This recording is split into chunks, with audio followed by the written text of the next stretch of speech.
Just to make it cook easier. This goat has a little bit more fat on it than I would have liked, but it's okay because my family likes to eat these little pieces of fat. They render down and then all the flavor comes into them, so I don't mind.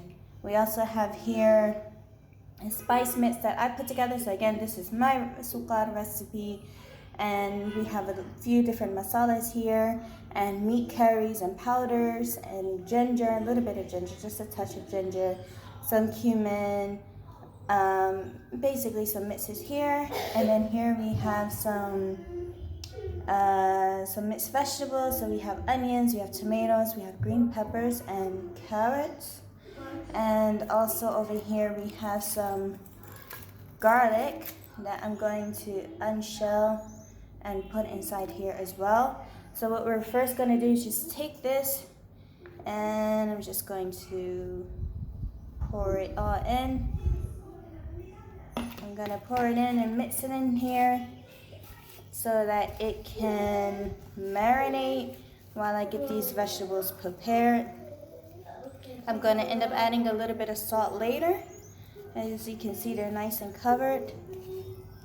So while this marinates, I'm going to rub this in a little bit more and then add the garlic. And while this marinates, I'll get these vegetables started. So let's see in a minute. Right, we are back. The oil is nice and hot. As you can see, it also got a little bit more sunny out here.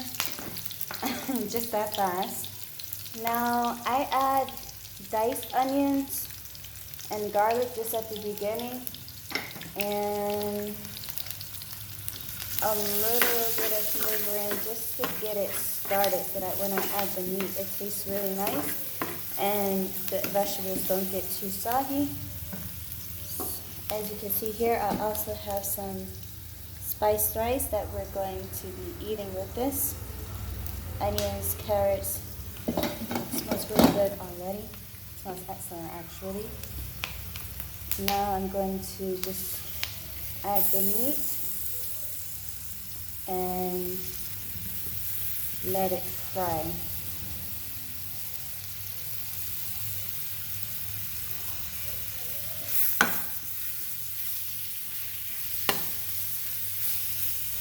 So I'm just going to let this fry down now.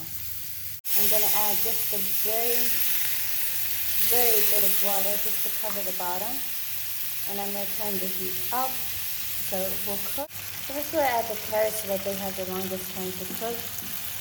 Then we'll add the onions so that they get the most flavor. We really want that sweet onion flavor in there. This recipe is super simple, super basic. That's why I'm starting with this one. And my recipe is even simpler. I just use whatever I have in the kitchen. I try not to buy anything extra.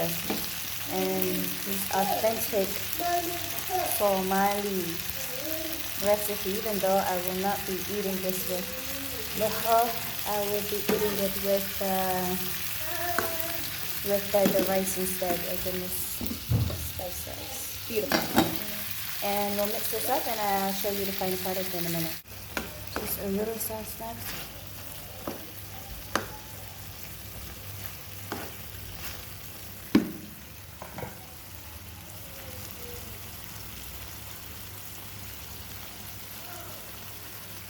We're going to add some of this just to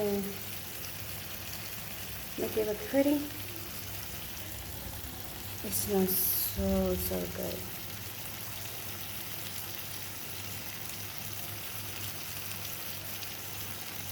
And the cumin and the green peppers and onion smells really coming good. Just gonna add a little now to make it look pretty. This is the final product.